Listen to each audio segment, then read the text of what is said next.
The Vice President in charge of Africa at the World Bank, Dr. Obasanjo, has identified misappropriation of resource and the ravages of climate change as key factors hindering the development of agriculture on the continent.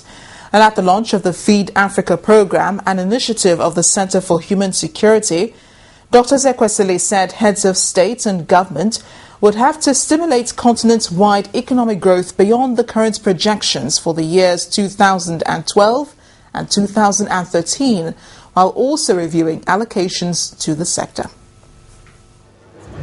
It's the 75th birthday ceremony of Nigeria's former president, Olusegun Obasanjo. But for the man whose interest in agriculture is legendary, it's no time to roll out the drums.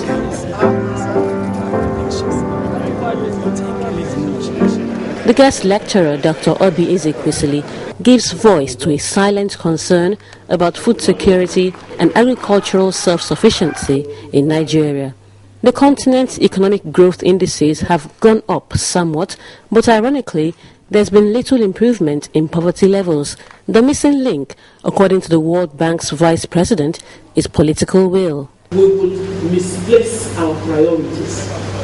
The most important priority around any policy of government ought to be the one that targets the poor. Do you agree with me? Yes. Now, it is obvious that the most important sector through which you can address the needs of the poor, prepare their children to break out of the stagnation and the almost dynastic legacy of poverty, is to provide them a pathway through agriculture and its nexus with human security. Is that not so?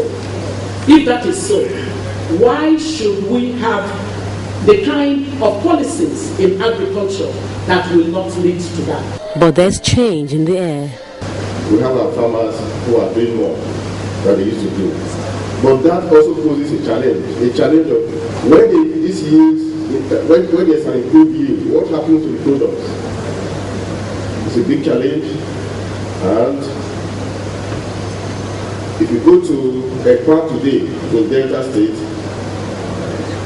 we have a STAR project where we have a cluster of about 20,000 fish ponds in one spot, handled by youth. For us in the state, our 5 national programs is more or less keyed into all that we see today that the Center for Human Capital and OPL is doing. Yes, we have the land. Even my brother governor said it. We have what I would call unpolluted land here. The pilot phase of the Feed Africa program would be executed in Ogun and Delta states, an example of the private sector involvement that's been touted as a way out of the woods for agriculture and the agri value chain in Africa.